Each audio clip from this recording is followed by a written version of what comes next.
কেমন নবীর আশিক, গর্তের একটা পিপিলিকা বলেন হে মালিক,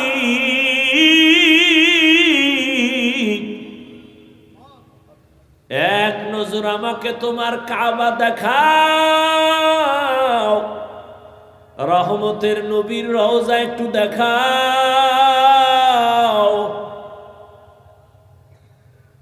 আমার রব ডেকে বলে, এরে মক্কার কবুতর, অমুক এলাকায় যাও, গর্তের পিপিলিকা পায়ের সাথে বাজাইয়া মক্কা মদিনা দেখায় জাগায় দিয়ে আসো। রহমতের নবী খেজুর গাছের সাথে টেক লাগায়া খুতবা দেন, মরা খেজুর গাছ। সাহাবায়ে কেরাম বলেন, নতুন একটা মিম্বর বানায় খুতবা পড়েন, এটাকে বাদ দেন। রহমতের নবী যখন মনস্থ করলেন এটা বাদ দিবেন, মানুষ যেমন কান্না করলে আওয়াজ হয়, মরা খেজুর গাছ তেমন কান্না শুরু করেছে। সাহাবায়ে কেরাম বলেন, ইয়া রাসূলুল্লাহ, মরা খেজুর গাছ মানুষের মতো কান্না করে, আওয়াজ শুনি। নবী বলে, চলো, নবীও দেখে কান্নার আওয়াজ। রহমতের নবী বলেন, ও মরা খেজুর গাছ, কি চাও? আমি কি দোয়া করব তাজা হয়ে যাবি, খেজুর হবে, মানুষ খাইয়া শুকর আদায় করবে? কয় না। তো কান্না কেন করো বলো? খেজুর গাছ বলে, ইয়া রাসূলুল্লাহ, আপনার বিরহের বেদনায় কান্না করি। এতদিন আপনার শরীরের ছোঁয়া পাইছি, হঠাৎ শুনতেছি নাকি আপনি আমাকে বাদ দিয়ে দিবেন। আপনার বরকতের ছোঁয়া না পাইলে আমার কান্নার আওয়াজ। ও খেজুর গাছ, সর্বশেষ তুমি কি চাও? খেজুর গাছ বলেন, নবী, এখানে আমারে মানুষের মতো জানাজা পড়াবেন, আর এখানে আমাকে দাফন করে রাখবেন। কিয়ামতের দিন আমি আপনার সাথে জান্নাতে থাকতে চাই। উস্তুনে হান্না না আজ হাজরে রসুল, নালামি জাদ হাম চুয়ার বাবু। রহমতের নবীর পিপিলিকায় চিনল, সাপ চিনল, দুনিয়ার সব মাখলুকাত চিনল, কপাল পরা মানুষ আমরা চিনলাম না। নেতার জন্য জীবন দিছরে যুবক। কেন? কয় নেতা আমারে টাকা দেয়, আমারে পোশাক দেয়, আমারে চাকরি দেয়, আর আমার নবী চ্যালেঞ্জ করে গেছেন, আমি বিদায় বেলা দুটো জিনিস আমি রেখে যাই, যদি ধরে রাখো। আমি চ্যালেঞ্জ দিলাম, ঈমানও যাবে না, সম্মানও যাবে না। রহমতের নবী বলেন, আমি আব্বা বলে ডাকবো দূরের কথা, বাবার চেহারা দেখি নাই, 6 বছরে মা হারায় ফেললাম। চতুর্দিকে আমার দুশমন আমাকে হত্যা করার জন্য আমাকে বারবার আক্রমণ করে, আমার পথে কাঁটা দেয়। ঠিক আমি মুহাম্মদ যদি মোনাজাত দিয়া বলতাম, হে মালিক, উহুদের পাহাড় স্বর্ণ বানায় দাও, রব আমারে স্বর্ণ বানায় দিতেন। কিন্তু আমি বলি নাই, আমি গরিবী হালাত চাইছি আর দোয়া করছি, হে আল্লাহ, আমারে গরিবী হালাতে রাখিও, গরিবী হালাতে মরণ দিও, কিয়ামতের দিন গরিবের সাথে হাসর করাইও। এ জমিনের গরিব, বড় লোকের বাড়ি গাড়ি দেখা পাগল হইয়া আফসুস করিস না। রহমতের নবী বলেন, আমি মুহাম্মদ বলে গেলাম, কিয়ামতের দিন ওই বাড়ি গাড়ি টাকাওয়ালা আর 500 বছর আগে গরিব জান্নাতে চলে যাবি। কোন গরিব? যে গাঁজা খায়। আমার দেশে গরিব নেই গাঁজা খায়। এই কয় হুজুর জাকাত দেন, ধনী লোকের কয় সাহেব কিছু দেন, গরিব মানুষ দিছে গিয়ে হেদি গাঁজা খায়। আল্লাহ হেদায়াত দান করুন। শুনো যুবকেরা, আমি কি কথাটা টানতেছি। রহমতের নবী বলেন, আমি দোয়া করলে উহুদ পাহাড় সর নয়, আর সেই ব্যক্তি আমি পেটে পাথর বাইদা ক্ষুধার কারণে কাজ করতেছি, আর তুমি টাকা পাওয়ার জন্য আল্লাহ মানো না, নবী মানো না, পর্দা লঙ্ঘন করো, আবার শ্বশুর বাড়ি থেকে পচা পায়খানা নামের যৌতুক এলাকায় নাই। এটির এখন জিন্দা রাখছেন কেন? কচু গাছের সাথে বেঁধে দেন। যারা যৌতুক নেয় দেয়, যারা সহযোগিতা করে, সবাই ডাকাত, সবাই জালেম। আপনি ঠিক বললে ঠিক হবে, এর আগে হবে না। ইসলাম বলছে হারাম। এরা নারীর দুশ্মন। যদি কয় বাবা হইয়া মাইয়ার পক্ষে যৌতুক দিবে, বাবাও জালেম। এই ঘরের সংসার কোনোদিন শান্তির হবে না, ভালো সন্তান ওই সংসারে আসবে না। এরে পর্দার আড়ালের আম্মা জান, ধন্য আপনার জীবন। আজ 11টা সন্তানের মাথায় পাগড়ি দিলাম, কোরআনে হাফেজ। খবর নিয়ে দেখেন ওদের মা বাবার মতো ঈদের আনন্দে আজ আর কেউ নাই। রহমতের নবী বলেন, আমার এত দয়া আমাকে আল্লাহ করেছেন, আমি পাথর হাতে নিলে স্বর্ণ হয়ে যায়, কিন্তু আমি গরিবী হালাতে কত কষ্ট করছি। এই উম্মত জানোনি, আমারে আমার বংশের দুশ্মনেরা 3 বছর পর্যন্ত শিয়াবে আবু তালিবের মধ্যে গৃহবন্দী করে পানিও দেয় না, খানাও দেয় না। আমি মোহাম্মদ গাছের পাতা সিরা সিরা চাবাইয়া চাবাইয়া পেটের ক্ষুধা নিবারণ করেছে। এইবার বুঝো কেমন নবী আমার। রহমতের নবী বলেন, এই বিপদকালে আমার আব্বা নাই যে আমি টেলিফোন করব, আব্বু আসো আমার উপরে বিপদ। আম্মুরে বলবো, আম্মু দোয়া করিও বিপদ। আমার আব্বু নাই, আমার আম্মু নাই, আমার সবাই দুশ্মন। ঠিক ওই সময় আমার সহযোগিতা যারা করেছে অধিকাংশ যুবক। যুবকেরা আমার উপকার করেছে, অধিকাংশ বুড়ারা আমার বিরোধিতা করেছে। ওই যে যুবক একটু আগে বলছি, কয় বছর? 11 বছরের আর এক সন্তান গিয়া নবীর হাতে হাতটা লাগায় কয়, আমি কালেমার জন্য রেডি হয়ে গেলাম। কয় বছর? এতদিন ছিল চাচতো ভাই, এখন রসুলের সাহাবী, কিছুদিন পরে হবেন জামাতা। কে? হযরত আলী। 11 বছরের আগে নবীর হাতে হাত লাগাইছেন। ও নবীনগরের মুসলমান যুবক বাবারা, তোমার বয়স মাত্র 25 থেকে 30-এর কোঠায়, বলো তুমি আমার রসুলের আদর্শের কি উপকার করেছো? একজন যুবক দাঁড়িয়ে রাখছে, বলছনি আলহামদুলিল্লাহ, ভালো কাজ করেছো, আমি পারি না, দোয়া করিস, আমিও রাখবো। এটাও যদি বলতে পারতি কপাল খুলতো, কিন্তু পারো না। উল্টা ধাক্কা দিয়ে বলছো, তোর বয়স কত? কয় এত। কয় এত তাড়াতাড়ি বুজুর্গ? একটা ধাক্কা দিয়ে দিয়েছে, যুবকের মনটা খারাপ হয়ে গেছে। রহমতের নবী বলেন, যুবক আমার উপকার করেছে, বুড়ারা বিরোধিতা করেছে। রহমতের নবীর চিনলি না রে যুবক?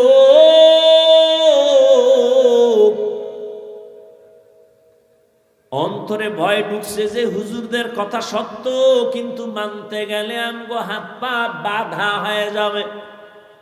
না, কেন ভয়? ইসলাম তো ভয় কাটার ঘরের নাম, ভয় লাগার ঘর না। তুমি স্কুলে পড়ো, কলেজে পড়ো, চাকরি করো, ব্যবসা করো, কোনো ভয় নাই। ওখানে থাইকাই জান্নাতে যাও। আমি কিন্তু একবারও বলি না, বলবো না এই যুবকেরা টুপি লাগা, পাগড়ি লাগা, হাতে তসবি নাও, হুজুর হও, স্কুলে তালা মারো। না না না, বরং আমি বলবো স্কুলে পড়ো আলহামদুলিল্লাহ, কলেজে পড়ো আলহামদুলিল্লাহ, ডাক্তার হও, ইঞ্জিনিয়ার হও, প্রফেসর হও, চাকরি করো, ব্যবসা করো, আর ওখানে থাইকা ফিকির করো এখানে থাইকাই কেমনে জান্নাতে যাব। তোমার মতো যুবক তাকায় দেখো, স্কুলে পড়ে, কলেজে পড়ে, জীবনে মাদ্রাসায় পড়ে নাই, 5 ওয়াক্ত নামাজিও নাই, অশেষ তোমার জন্য। তোমার কপালে তুমি এবার বাড়ি মারো আর কও তোমার কপালে তো খারাপ কেন, তুমি পারো না কেন? তোমার মতো যুবক তাকায় দেখো, রাস্তায় গাড়ি চালায়, আজান হয়, নামাজে দাঁড়ায় যায়, তুমি কেন পারো না? তোমার মতো যুবক র্যাব, আর্মি, পুলিশ, বিডিআরের চাকরি করে, 5 বেলার নামাজি নাই। আল্লাহ কুত্তারে বিবেক দেয় নাই, মানুষের দিছে। একটু চিন্তা করে যুবক, তুমি কেন পারো না? সারা জীবন ওয়াজ শুনে লাভ কি যদি আমলের খাতা শূন্য হয়? তোমার মতো যুবক ডাক্তার, ইঞ্জিনিয়ার, 5 ওয়াক্ত নামাজি, দাড়িওয়ালা আসেনি। বিবেকটাকে প্রশ্ন করো, তুমি কেন পারো না রে বাবা? তোমার মতো যুবক রাস্তায় গাড়ি চালায়, নদীতে মাছ ধরে, নামাজ পড়ে, জমিনে কৃষিকাজ করে, গামছা বিছায় নামাজ পড়ে, ছাড়ে না। বালিশে মাথা লাগাইয়া চিন্তা করিও, তুমি কেন পারো না? তুমি কি আরো 50 বছর বাঁচবা গ্যারান্টি? এমন একটা দিন নাই যুবকের লাশ আর লাশ, করোনায় যুবকের লাশ, ডেঙ্গুর মধ্যে হসপিটালে যুবকের লাশ, বাসের নিচে যুবকের লাশ, পানির মধ্যে যুবকের লাশ, ঘরের ঘুমের বিছানায় যুবকের লাশ। মরণের মধ্যে শুধু যুবক যুবক যুবক মরে। বাইক নিয়ে বের হইছে আম্মু, বাজারে যাই রসুল্লাবাদ, আধা ঘন্টা পরে বন্ধুর সাথে মোলাকাত করে আসবো। 2 ঘন্টা পরে টেলিফোন আসছে, এই টেলিফোনওয়ালাকে? কয় টেলিফোনওয়ালার মা। তোমার স্বামী কোথায়? ওই আছে। কয় দাও। স্বামীরে কয় এই মোবাইল তোমার ছেলের নি? কয় হ্যাঁ। কয় তাড়াতাড়ি লাশটা নিয়ে যাও। আজ তুমি সুস্থ বসে আছো, কালকে এই সময় তুমি সুস্থ থাকবা, বেঁচে থাকবা গ্যারান্টি? কিসের বাহাদুরি? ও যুবক, ডাক্তার হও, ইঞ্জিনিয়ার হও, প্রফেসর হও, চাকরিজীবী হও, ব্যবসায়ী হও, তবে আমার একটা দাবি, ও পর্দার আড়ালের আম্মা জানেরা, ও বৃদ্ধ বাবাজিরা, আমার দাবি একটা, সন্তানটারে ডাক্তার বানাবেন, ইঞ্জিনিয়ার বানাবেন, চাকরিজীবী বানাবেন, ব্যবসায়ী বানাবেন, প্রফেসর বানাবেন, তবে আমার এক দাবি, বেয়াদব বানাবেন না। কয় কেমন? কয় সন্তান মা বাবার সাথে বেয়াদবি করলে মরার আগে ধ্বংস। সন্তান শিক্ষকের সাথে বেয়াদবি করলে মরার আগে পঙ্গু হয়ে যাবে। এই বেটা লিখে রাখ, গাঞ্জা খায়া বই নাই চেয়ারে, লিখে রাখ, যা বলে যাই। সন্তান যদি ওলামায়ে কেরামের সাথে বেয়াদবি করে, মরার আগে বিছানায় পড়ে থাকবে, কাঁদবে, চোখের পানি মোছার কাউকে পাবে না। ডাক্তার হইয়া ওই ডাক্তার হইস না যে তাসনিমের মতো জুতা খায়া পালাবি। এমন ডাক্তারে জাতি চায় না, আদর্শবান ডাক্তার চায়, ডাকাত চায় না। এদেশের মানুষ ভালো প্রফেসর চায়, তবে ঢাকা কলেজের নাস্তিক প্রফেসর আহমদ শরীফের মতো নাস্তিক চায় না। ডাক্তার হয়ে যদি জুতা খাও, তো ডাক্তারের লাভ কি? আদর্শবান ডাক্তার হও, মইরা গেলে তোমার নামে ইতিহাস লেখা হবে, কবি নজরুলের মতো মানুষ মাথায় নিয়ে স্মরণ করবে।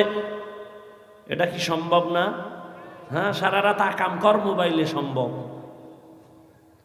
সারা রাত মোবাইল নিয়ে কবিরা গুনাহ, কবিরা গুনাহ, কবিরা গুনাহ করে করে চেহারাটা নষ্ট করেছো। তোর তো চক্ষুই নাই, দেখবি কেমনে তোর চেহারা নষ্ট? যার কলবের চক্ষু খোলা তারা তাকাইয়া দেখতে পায় তোর রাতের অন্যায়ের ছাপ চেহারায় লেগে আছে। 40 বছর পর্যন্ত তোর চেহারা নষ্ট হবে না। কয় বছর? যা বলি লিখে রাখ, কাগজ কলম লয়ে ববি। 40 বছর পর্যন্ত তোর চেহারা নষ্ট হবে না, কোনো মেডিসিনও লাগানো লাগবে না। কিন্তু 25 বছর থেকে 30-এর মধ্যে বল, তোর চেহারায় কেন নূর নাই? তোমার চেহারার দিকে তাকাইলে কেন মায়া লাগে না? একমাত্র কারণ সারা রাত মোবাইল দিয়া গুনাহ করেছো, এ কারণে চেহারা নষ্ট হয়ে গেছে। শুধু কি তাই? হসপিটালে গিয়া দেহটা পরীক্ষা কর, দেখবি চোখের পাওয়ার গত বছরের তুলনায় অনেক পার্সেন্ট নাই। মাথা ব্যথা আগের থেকে বেড়ে গেছে, বুকে ব্যথা বেড়ে গেছে। পরীক্ষা কর। হুজুরের কথা মিথ্যা মনে করতেছ, সন্দেহ বুঝে আসে না, মানতেও কষ্ট লাগে, বাদ দে হুজুর। আজকে বাসায় যায় তোর গজবের মোবাইলটা খুইলা গুগলে সার্চ দিবি, টাচ মোবাইল চালাইলে শরীরের অঙ্গের কি ক্ষতি হয় সব ডিটেলস ওখানে চিকিৎসা বিজ্ঞানীরা তথ্য দিছে। টাচ মোবাইল চালাও, বালিশে চালায়, বালিশের পাশে রেখে ঘুমায়, মোবাইলটা ব্রাস্ট হয়ে গেছে, জায়গায় ওই লোকটাও মারা গেছে। আল্লাহ বলেন, হ্যাঁ মুমিন, তোমরা সাহায্য প্রার্থনা করো সবর ও সালাতের মাধ্যমে, আমি আল্লাহ নিশ্চিত সাবিরিনদের সাথেই থাকি। রহমতের নবী বলেন, মাইয়ুরিদিল্লাহু বিহি খাইরান ইউসিব মিন, আল্লাহ যারে বেশি মোহাব্বত করেন আল্লাহ তাকে বেশি মুসিবত দিয়া পরীক্ষা নেন। জমিনের মধ্যে আল্লাহ বেশি পছন্দ করেছেন যাদেরকে তারা নবী রাসূল আম্বিয়া কেরাম। সারা দুনিয়ার মুমিন মুসলমানের ভেতরে ওই নবী এবং রাসূলদের পরীক্ষা মুসিবত সীমাহীন বেশি। আবার আল্লাহর কাছে আরো বেশি প্রিয় রাহমাতুল লিল। কেমন আল্লাহর কাছে রহমতের নবী প্রিয়?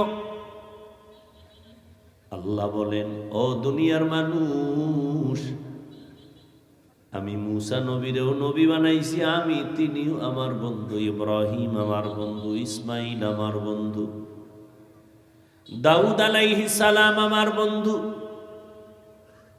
ঈসা আলাইহিস সালাম আমার বন্ধু, ইউসুফ নবী আমার বন্ধু, সুলাইমান আমার বন্ধু, সব নবী আমার বন্ধু, মুহাম্মদ আমার বন্ধু।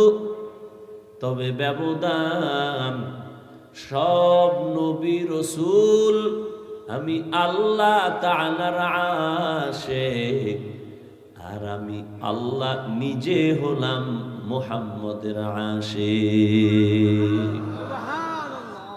ইমামুল আউয়ালিন আল আখিরিন, বহরে সদকা রহমাতাল লিল আলামিন, সাইয়্যিদুল কাউনাইন খাতমুল মুরসালিন, আখির আমদ বুদ ফখরুল আউয়ালিন।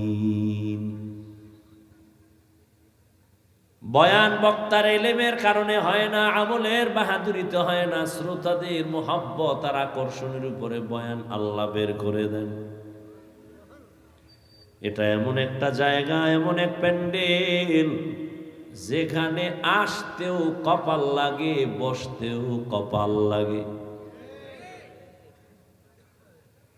এখানে যে কেউ চাইলে আসতে পারবে না, কেউ চাইলেই বসতে পারবে না, কেউ চাইলেই বসার পরে দোয়া করে যেতে পারবে না। হেদায়েতের মালিক আমার আল্লাহ, রহমতের নবী, যার চেহারা মোবারক এক নজর দিলে জাহান্নামের আগুন হারাম। কেমন মায়ার নবী আমার, যে নবীর চেহারা মোবারকে এক নজর দিলে এক সপ্তাহের পেটের ক্ষুধা মিটে যায়, নিবারণ হয়ে যায়। কিন্তু কেমন কপাল, ওই রহমতের নবীকে কাছে থেকে তাকায়া তাকায়া দেখলো 13 বছর। রহমতের নবীর শ্রুতি মধুর কণ্ঠে বয়ান শুনলো কানে লাগায়া 13 বছর। কিন্তু কপাল বড় খারাপ, কালেমা জবানে পড়ে নাই। এমন পোড়া কপাল্লার নাম জানেননি? হ্যাঁ, এর নাম কপাল। 13টা বছর নবীজিকে দেখলো, 13 বছর নবীর বয়ান শুনলো, কালেমা কপালে আসে নাই। অন্যদিকে 27 বছরের একটা যুবক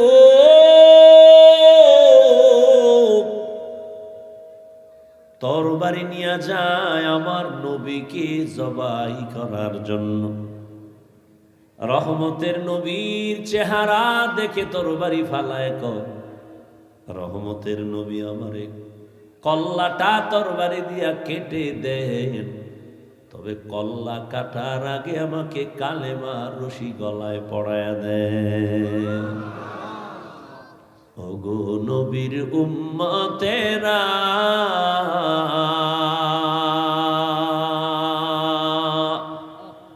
হয়ে আজি দিশাহারা,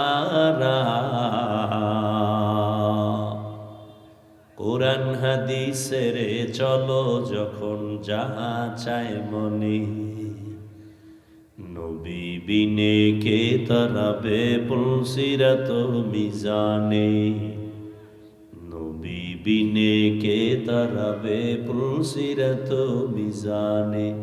চলো চলো চলো মুমিন চলো নবীর সন্ধানে, নবী বিনে কে তরাবে পুলসিরাত মিজানে, নবী বিনে কে তরাবে পুলসিরাত মিজানে।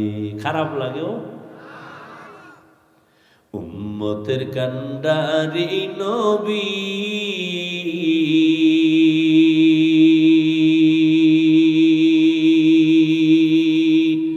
কাঁদছেন উম্মতের লাগি, এখনো কাঁদেন নবীজি শুয়ে মদিনার পানে, নবী বিনে কে তরাবে পুলসিরাত মিজানে, নবী বিনে কে তরাবে পুলসিরাত মিজানে। এ আমার কলিজার যুবক বাবারা, কেমন একজন নবী পেয়েছো, দুঃখ বুঝলি না, নবীরে চিনলি না। যে নবীকে একটা নজর দেখার জন্য বহু বছর পর্যন্ত পাহাড়ের গুহায় একটা সাপ অপেক্ষা করতেছে, নবীকে দেখবে এক নজর। এই মোবাইলের কারণে জীবন শেষ, যৌবন শেষ, দেহ শেষ, পুরো বডি শেষ, চরিত্র শেষ। যার জীবনের চরিত্র ভালো না, ওর জীবনটাই দুনিয়ার মধ্যে কেউ পছন্দ করে না। মানুষের জীবনের অমূল্য সম্পদ হলো সুন্দর চরিত্র, আর সেই চরিত্রটা নষ্ট করেছ। মাইয়ার সাথে কোরআন লইয়া কসম খাইছো না? আমি একটারে কই মাইয়ার সিরিয়াল কত, কয় এটা কেমনে কম? আমি কই তোর সিরিয়াল যত, তোর সাথে যে মাইয়া কসম খাইছে ওর সিরিয়ালও তত। তুই যদি 3 মাইয়ার জীবনের উপরে হামলা কইরা 4 নাম্বার মেয়েটার সাথে কসম খাও, খোদার কসম ওই মাইয়াটাও 3টা সন্পলার সাথে ছেলের সাথে কসম খাইয়া 4 নাম্বারে তোরে ধরছে, তোরে পঙ্গু বানায় ছাড়বে। ব্ল্যাকমেইল করতেছে, তোর খবর নাই। আল্লাহ তোরে বানাইছে, তোর কপালে বিয়া থাকলে মাইয়াও আল্লাহ বানাইছে। কি কথাই কয় না, তা পাগল হইছো গা? আল্লাহ আম কাঁঠাল দিছে শরীরের ভিটামিন, দেখা পাগল হয়ে গেছে, কুত্তার চেয়ে বেশি পাগল, জিব্বা বের হয়ে গেছে, এখনই খাইয়া লাগবো। আল্লাহ কয় 1 মাস একটু ধৈর্য ধর, আমি পাকায় দেবো, তাই না খাবি, যে মিষ্টি, যে মজা, ভিটামিন। কয় না আল্লাহ, আমার কুত্তার থেকে জিব্বা বড় হয়ে গেছে, আমি 1 মাস সইতে পারি না, গাছের মধ্যে মেডিসিন মারছি। আল্লাহর দেওয়া মাছ কত ফ্রেশ, মানুষ বেঈমানি করে, আল্লাহ করে। গাছের ফল কত ফ্রেশ, মানুষ বেঈমানি করে এটা ক্ষতিকারক বানায় ফেলছে। তেল কিনবেন আল্লাহর দেওয়া কত সুন্দর, মানুষ ভেজাল বাড়ায় কেন? এজন্য আল্লাহ কয় ইন্নাল ইনসানা লিরাব্বিহি লাকানুদ, মানুষ বড় নিমক হারাম। আল্লাহর দেওয়া নেয়ামত, এটা নিজে প্রসেসিং করে এটারে গজব বানায় দিছে। এই দোকানওয়ালা, তুমি পেঁয়াজু বানাও, তুমি রুটি বানাও, তুমি পরোটা বানাও, 1 টাকা যদি বেশি নিতে চাও, পাবলিক দিয়া খাওয়ার লোক আছে, পাবলিক তো গরিব না। তুমি 1 টাকা বেশি চাইলেও তো দিবে, কিন্তু 6 দিন আগের তেল দিয়া কেন নষ্ট বানায় পাকাও? 2 নাম্বারই করো, অরিজিনাল গোস্ত বিক্রি করো, 10 টাকা বাড়ায় নাও, পাবলিক দিবে। 2 নাম্বারই কেন করো? কয় চরিত্রই 2 নাম্বার হয়ে গেছে। আল্লাহ হেদায়াত দান করে। ও যুবক, ভালো করে শুনো,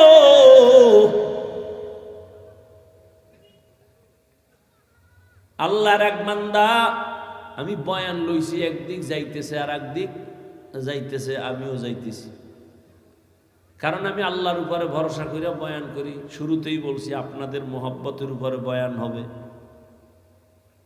হয়তো এই কথাগুলো আপনাদের এখানে দরকার আছে বিদে আল্লাহ আমাকে বলাইতেছে, আমি তার মুখস্থ করে আসি না যে এই কথা বলবো। যেহেতু যাইতেছে আমিও যাই। আল্লাহর এক বান্দা দীর্ঘদিন বিবাহ করে না, যুবক, তার ছোট ভাই বিয়া করে ফেলেছে, বড় ভাই করে না। ছোট ভাই বিবাহ কইরা একদিন ডাক দিয়া কয়, ভাইজান আপনি আমার বয়সে বড়, কেন বিবাহ করেন না? আবার কসম টসম খাইছেন নি, করবেন না? কয় না, আমি বিবাহ যে করব, কারে করব, এরকম মেয়ে আমি পাই না। যুবকরা খেয়াল কইরো বাবা, না সাইডে তুমি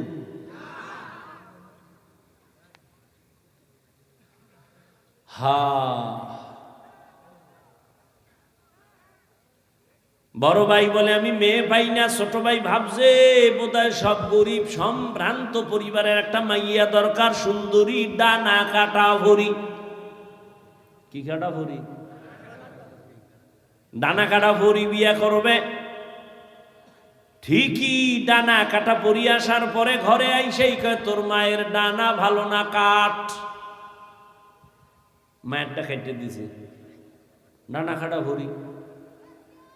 পরক্ষণে ডাক দিয়ে কয়, তোর বাবার ব্যবহার ভালো না, তোর বাবার ডানাও কাট।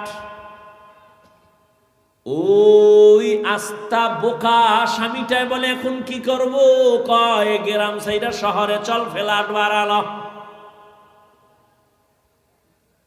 মা বাবারে রাইখা ফ্ল্যাট ভাড়া লইয়া বলে, এবার তুই একদিকে কামাই করতে যা, আমি একটু পায়চারি করে আসি, বন্ধু বান্ধবের সাথে মোলাকাত করে আসি। গাধার মতো কামাই করে ঘরে আনে, ডানা কাটা পরি সব কাঁচাইয়া ভেতরে নিয়ে কয়, তোর চরিত্র ভালো না, তোর ডানাও কাটিয়া হিজরত করলাম। ডানা কাটা পরি কি ডানা জিন্দা রাখবো? তো কাটবেই। ওই বড় ভাই বলে, এমন মেয়ে পাই না, বিয়া করব। ছোট ভাই খুঁজে একটা প্রস্তাব নিয়ে আসছে, অমুক এলাকার টাকাওয়ালা ব্যক্তির মেয়ে, রূপসী সুন্দরী, ডানা কাটা বড়ি।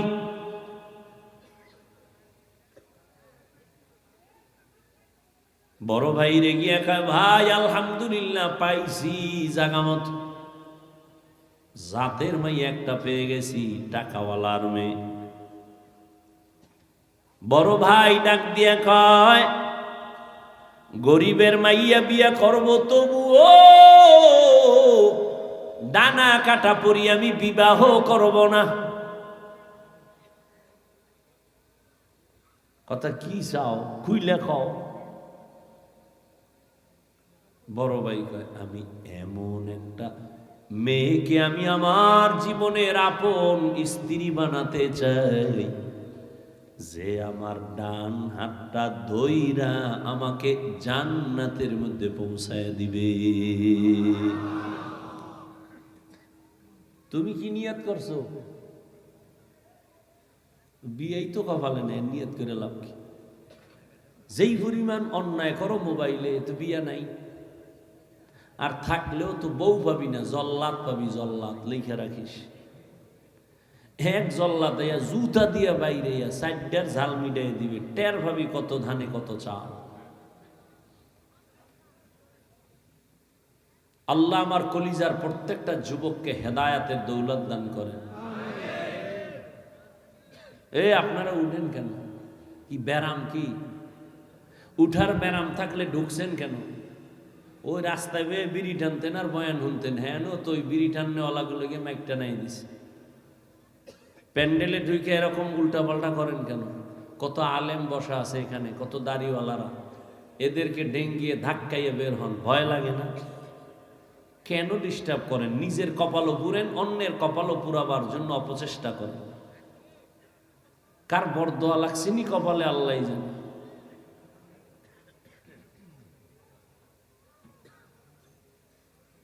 আর একটু যাব সামনে।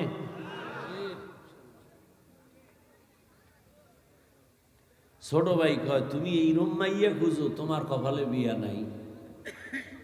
কি নাই? বড় ভাই এর মধ্যে একটা জবাব দিয়ে দিছে, এই ছোট ভাই, বান্দা চাইলে কিছুই হয় না, আল্লাহ চাইলে সব হয়। আল্লাহ যদি চান, ইনশাআল্লাহ, আমাকে যদি আল্লাহ পছন্দ করেন, আমার নিয়ত অনুযায়ী আল্লাহ একটা বিবি আমাকে মিলাবেন। ও যুবক, ঘটনাটা ভালো করে শুনো। এইবার এই বড় ভাই আল্লাহর কাছে দোয়া করেন, হে মালিক, এমন একটা আমি আমার জীবন সঙ্গিনী চাই যে আমাকে জান্নাতের মধ্যে নিয়ে যাবে। কিন্তু কোথায় পাবো জানি না, মালিক তুমি সন্ধান দাও। আল্লাহর বান্দা অনবরত দোয়া করে, কিন্তু পরে হঠাৎ একদিন তার এলাকার বাহিরে এলাকায় একজন আল্লাহওয়ালা আসছে, বুজুর্গ ওলি। এলাকার মানুষ সবাই দোয়ার জন্য যায়। এই বড় ভাইও খবর পায়া চলে গেলেন ফজরের নামাজের সময় আল্লাহর ওলির দোয়া আনার জন্য। মসজিদে কেউ নাই, একান্তে কথা বলেন, ও ওলিয়ে কামেল, আমি আপনার নাম শুনছি, দোয়া নেওয়ার জন্য আসছি।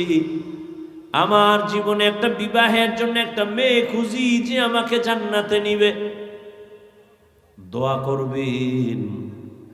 ঠিক এই বড় ভাই আল্লাহর ওলির সাথে যখন কথা বলতেছেন, হঠাৎ করে মসজিদের বাহির থেকে জানালা দিয়া একটা কচি মেয়ের কণ্ঠে সালাম চলে আসলো।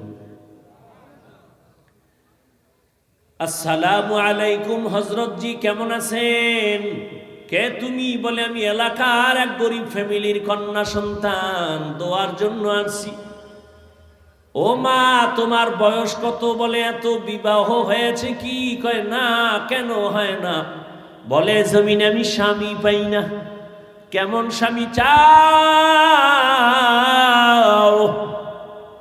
ওই কন্যা বলে, আমি এমন একজন স্বামী চাই যে আমার হাত ধইরা আমাকে জান্নাতে নিয়ে যাবে।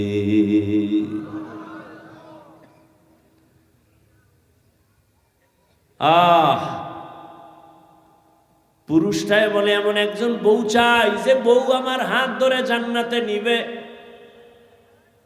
মেয়েটাও দোয়া করে, আল্লাহ আমি একজন স্বামী চাই যে স্বামী আমার হাত ধরে আমাকে জাহান্নাম থেকে বাঁচায়া জান্নাতে নিবে। মিলছে নি?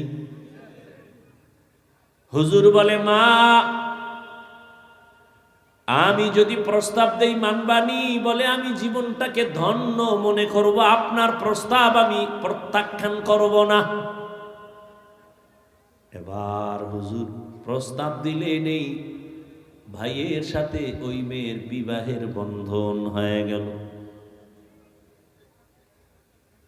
দাম্পত্য জীবন চলতেছে, স্বামী আর স্ত্রী দুজনে এক মনে এক ধ্যানে চলে। নামাজের আজান হয়েছে, নামাজে দাঁড়াও। রাতের গভীর ঘুম থেকে উঠা যায় নামাজে ডাকে, হে মালিক তুমি যদি আসমানে আইসা ডাকো আমরা কেমনে ঘুমাই? অতিও গভীর হয় রজনী যখন, নীরবে প্রভুর নাম জপিও তখন। প্রভুর করুণা যদি পাইবারে চাও, গভীর রাতে উঠে প্রভুর গুণগান গাও। দাম্পত্য জীবন চলতেছে, এক হাতে তালি বাজেনি, এই কথা না ঘুমায়, এক হাতে তালি বাজে না, বিনা বাতাসে পানি নাড়াচাড়া করে না। স্বামী আর স্ত্রী এক মনের না হইলে ওই সংসারে ফুলের বাগানে ফুল ফোটে না। মাওলায় মিলাই দিছেন দুইজনে। দুনিয়ার সব একদিক, নামাজ আজান হয়ে গেছে, নামাজ কাজা করা যাবে না। ফজরের নামাজে হাজির, দোয়া করে, নামাজ পড়ে, তসবিহ পড়ে আল্লাহকে ডাকে। এই দুই স্বামী আর স্ত্রীর মাঝে কান্নার মধ্যে একটা নেক দোয়া ছিল, রব্বি হাবলি মিন লাদুনকা যুররিয়াতান তাইয়্যিবাতান ইন্নাকা সামিউদ দুআ। ও আল্লাহ তুমি আমাদের মিলাইছো, এখন আমাদের জীবনে একটা চাহিদা, তুমি একটা নেককার সন্তান দিও। কি সন্তান? ডাক্তার তো আছে অনেক, তবে আদর্শবান ডাক্তারের অভাব। সন্তান আছে অনেক, নেককার সন্তানের অভাব। আপনাদের এলাকায় গরু আছে অনেক, তবে জান্নাতি গরুর অভাব। মুসা নবীর সাথে যেই গরুটার সম্পর্ক, এটা আল্লাহর জান্নাতে যাবে। আপনাদের এলাকায় পিপিলিকা আছে, অভাব নাই, সারা দুনিয়ায় পিপিলিকা, তবে ধন্য পিপিলিকা তো সুলাইমান নবীর সাথে পিপিলিকা জান্নাতে যাবে। স্বামী আর স্ত্রী দোয়া করে, ও পর্দার আড়ালের আম্মা জান, আপনারা তো আজকের 11টা সন্তানের হাফেজে কোরআন হইয়া মাথায় পাগড়ি দিলাম, এই হাফেজে কোরআনের মা। আপনারা তো নবীদের মায়ের মতো মা, সাহাবায়ে কেরামদের মায়ের মতো দামি মা।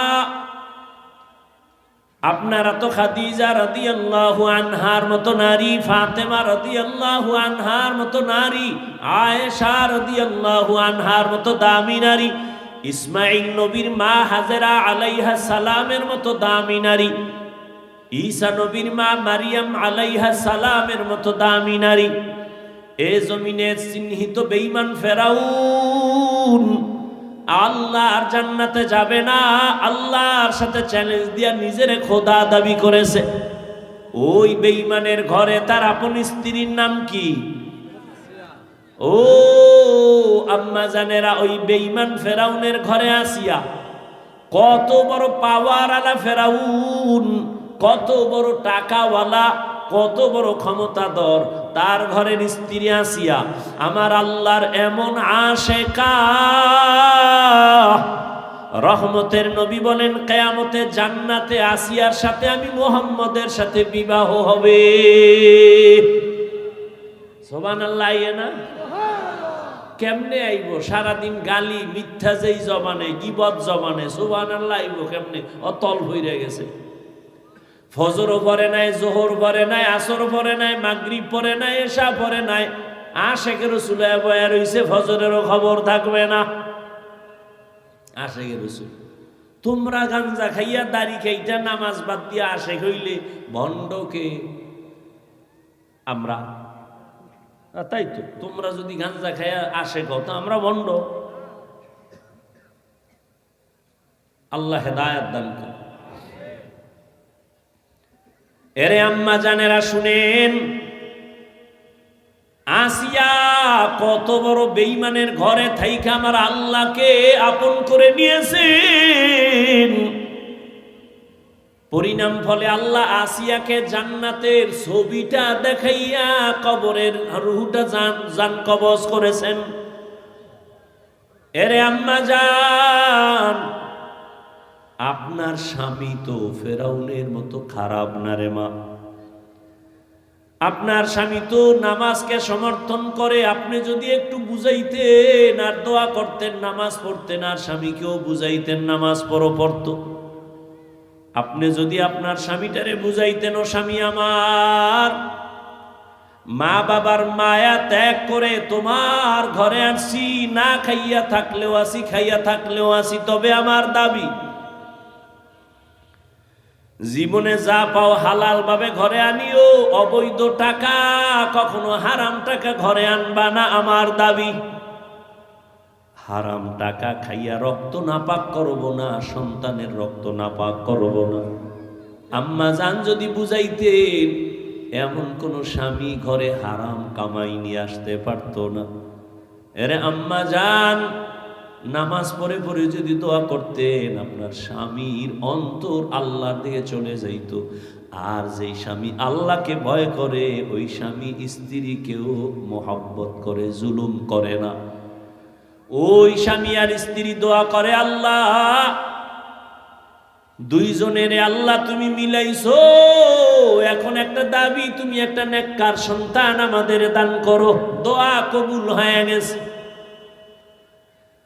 আল্লাহ তাকে একটা নেককার সন্তান দিয়েছেন।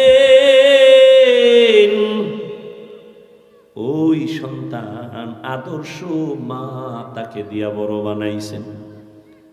আম্মা শিখাইছেন, কথার আগে যার সাথে কথা বলবি সালাম আগে দিবি, হ্যালো নয় সালাম। মুরব্বি দেখলে দোয়া নিবি, আলেম দেখলে দোয়া নিবি, কোনদিন চোখ তাকায় কথা বলবি না, বেয়াদবি করবি না। এভাবে মা এমন ভাবে সন্তানটারে গড়াইছেন, আমার আল্লাহ সন্তানের উপরে বড় খুশি হয়ে গেছেন। এই সন্তান অল্প বয়সে যৌবনকাল যখন আসলো, এই যুবকের দাপটে বাইতুল মুকাদ্দাস আমাদের প্রথম কিবলা বেঈমানরা দখল করেছে। এই সন্তান তা নিয়ে আসছে। এই সন্তান পুরা মিশর সহ বিভিন্ন দেশ বিজয় কইরা ইতিহাসের পৃষ্ঠায় নাম লেখায় গেছে। ওই সন্তানই হলো ইতিহাসের স্বর্ণাক্ষরে লেখা সালাউদ্দিন আইয়ুবী রহমাতুল্লাহ আলাইহি। এই যুবক, জীবনে মাস্তানি আর চালাকি কম করনি। মইরা গেলে তোর কপাল পরা ছাড়া কেউ দোয়া করবে না। যেই অপরাধ করেছ, তোর উপরে মাও বেজার, বাবাও বেজার, আলেমও বেজার, হুজুরও বেজার, ইমামও বেজার, মুরব্বীরাও বেজার তোমার ব্যবহারের কারণে। বাসায় যায় গুগলে সার্চ দিবি সালাউদ্দিন আইয়ুবী লেখা, ডিটেলস ইতিহাস সেখানে পাবি। কে সে সালাউদ্দিন আইয়ুবী? যেই স্বামী কইছে আমার এমন স্ত্রী চাই, হাত ধইরা জান্নাতে নিবে। স্ত্রী দোয়া করছে, এমন স্বামী চাই যে আমার হাত ধরে জান্নাতে নিবে। এমন স্বামী স্ত্রীর ঘরের সন্তান সালাউদ্দিন আইয়ুবী। গুগলে সার্চ দিবি সালাউদ্দিন আইয়ুবী। পৃথিবীর এক রাষ্ট্র পরিচালক, রাজনীতিবিদ, একজন ব্যক্তি, আল্লাহর প্রিয় গোলাম, রাষ্ট্র পরিচালনা করেছেন। কাফের যার নাম শুনলে এখনো ভয় পায়, সে সালাউদ্দিন আইয়ুবীর নাম এমন কোন বেঈমান নাই যারা ইতিহাস পড়ে আর চিনে না। কেমন মায়ের সন্তান সালাউদ্দিন আইয়ুবী। এরে আব্বা জানেরা, ও বুড়ারা, মনে কি চায় না একটা ভালো সন্তানের মা বাবা হয়ে কবরে যাবে?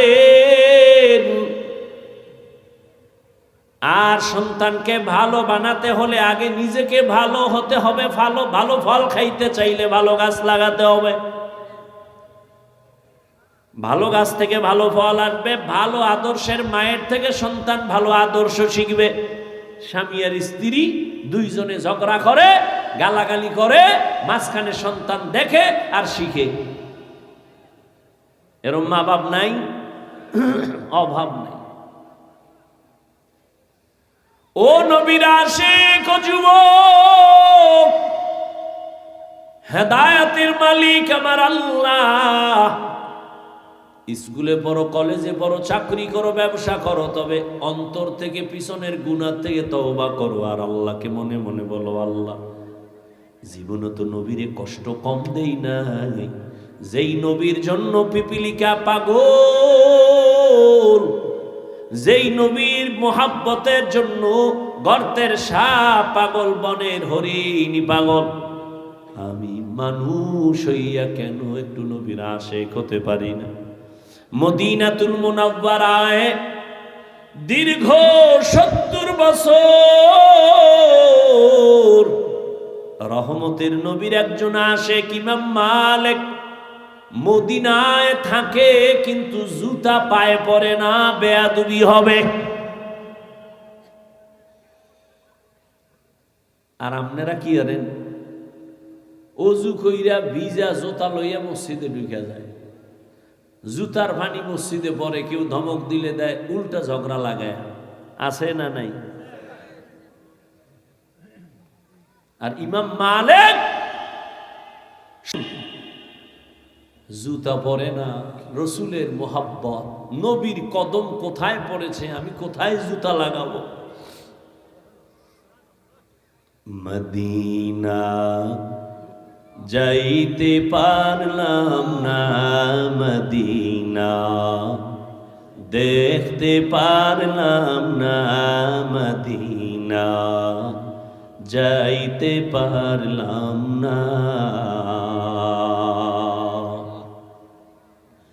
আমি অসহায় তাই এত দূরে রই, আমি অসহায় তাই এত দূরে রই, শুধু সালাম জানাই মদিনা যাইতে পারলাম না, মদিনা দেখতে পারলাম না।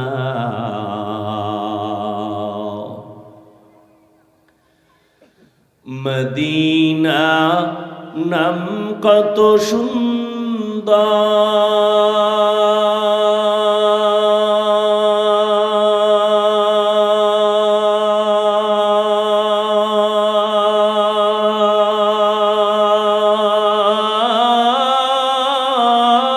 সুন্দর, মদিনা কেরে সেবন্তা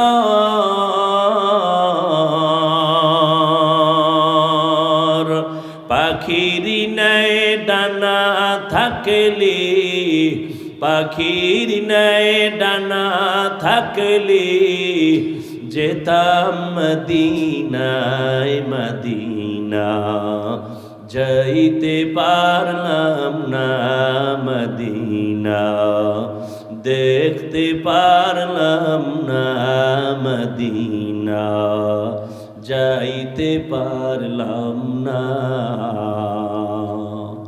আমি অসহায় তাই এত দূরে রই, আমি অসহায় তাই এত দূরে রই, শুধু সালাম জানাই মদিনা যাইতে পারলাম না, মদিনা দেখতে পারলাম না।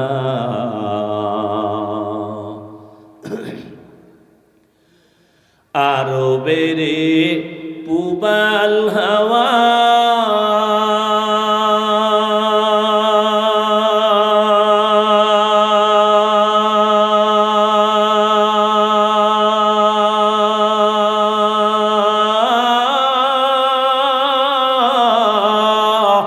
পশ্চিমে করে সুধাওয়া এই গরিবের দুঃখী সালাম, এই গরিবের দুঃখী সালাম, পৌঁছে দিও মদিনায় মদিনা, যাইতে পারলাম না মদিনা, দেখতে পারলাম না মদিনা, যাইতে পারলাম না। এরে নবীর আশিক, যদি আল্লাহর কসম করে বলে গেলাম সুন্নতের আমল করো, আর ঘুমের আগে বিছানায় ওযু করিয়া যদি 300 বার দরুদ পড়ে ঘুমাও, ডান কাতে ঘুমাও, কিবলার দিকে চেহারাটা ঘুমাইয়ে ফিরাইয়া ওযুর সাথে ঘুমাও, দরুদ পড়ো, আল্লাহর উপরে ভরসা করেছি রে যুবক, ঘুমের ঘরেই আমার রসুলের সাথে মোলাকাত হয়ে যাবে। ও আল্লাহর বান্দারা, কেমন নবীর আশিক হইলা যে নবীরে ঘুমের ঘরে এখনো দেখার মতো তোমার কপাল হলো না। বুঝা গেল তোমার ইশক এখনো পরিপূর্ণ হয় নাই, তোমার জবানে দাবি আছে, কাজের বেলায় নাই। এখনো সময় আছে, তওবা করে নাও, মনে মনে আল্লাহকে ডাকো আর বলো, হে আল্লাহ, জীবনে তো শয়তানের ধোকায় পড়ে গুনাহ কম করি নাই, নামাজ ছাড়লাম, দাড়ি কাটলাম, বেপরদায় চললাম, আজকে থেকে তওবার নিয়ত করে ফেললাম, আর নামাজ ছাড়বো না, দাড়ি কাটবো না, বেপরদায় চলবো না, মা বাবার দোয়া নিয়ে চলবো, বেয়াদবি করবো না, শিক্ষকের দোয়া নিয়ে, মুরব্বীদের দোয়া নিয়ে চলবো, বেয়াদবি করবো না, উলামায়ে কেরামের পরামর্শ নিয়ে চলবো, আর কোনোদিন অন্যায় করবো না। ও আমার মা বোনেরা, স্বামীর মাল হেফাজত করেন, নামাজ পড়েন, পর্দা করেন, মোবাইলে সময় নষ্ট করিয়েন না। ও বৃদ্ধ বাবাজিরা, আপনার মতো কত বুড়ারা মসজিদে গিয়া নামাজ পড়ে, আপনি কেন পারবেন না? তওবা করেন আর অন্তর ঘুরে আল্লাহকে বলেন, আল্লাহ আর গুনাহ করব না, নামাজ ছাড়বো না, দাড়ি কাটবো না, বেপরদায় চলবো না। তওবা করার মতো যদি যুবক বাবা অন্তর তৈরি হয়, মুনাফিকি না থাকে, আল্লাহর আযাবের ভয় যদি অন্তরে থাকে, ও যুবক, আমরা টুপিদারির কারণে আমরা না খাইয়া মরি নাই, সম্মান কমে নাই, এখনো সময় আছে, তওবা করে নাও। আল্লাহর আযাব বড় কঠিন, দুনিয়ার গরম সহ্য করা যায় না, গুনাহগারের জন্য জাহান্নামের আগুন কেমনে সহ্য করবা? দুনিয়াতে একটা মশার কামড় সইতে পারো না, গুনাহগারের কবরে আযাব, হাসরে আযাব কেমনে সহ্য করবা? তওবা করো।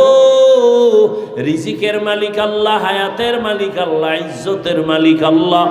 আর নামাজ ছাড়বা না, বেপরদায় চলবা না, আর দাড়ি কাটবা না, মা বাবা মুরব্বীদের দোয়া নিয়া, উলামায়ে কেরামের পরামর্শ নিয়া নবীর তরিকা মেনে চলবা।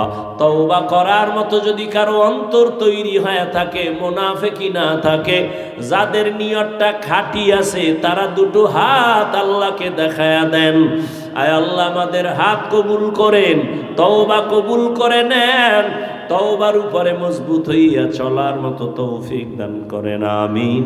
আলহামদুলিল্লাহি রাব্বিল আলামিন, ওয়াসসালাতু ওয়াসসালামু আলা সাইয়্যিদিল আমবিয়াই ওয়াল মুরসালিন ওয়া আলা আলিহি ওয়া আসহাবিহি আজমাইন। ইয়া আরহামার রাহিমিন, ইয়া আরহামার রাহিমিন, ইয়া আরহামার রাহিমিন। রব্বিরহামহুমা কামা রাব্বায়ানি সগীরা। আল্লাহুম্মা ইন্নাকা আফুউন কারীম তুহিব্বুল আফওয়া ফা'ফু আন্না। ও দয়ার মালিক, গভীর রাত মানুষের বাড়ির দরজা বন্ধ হয়ে গেছে, আপনার রহমতের দরজা বন্ধ নাই।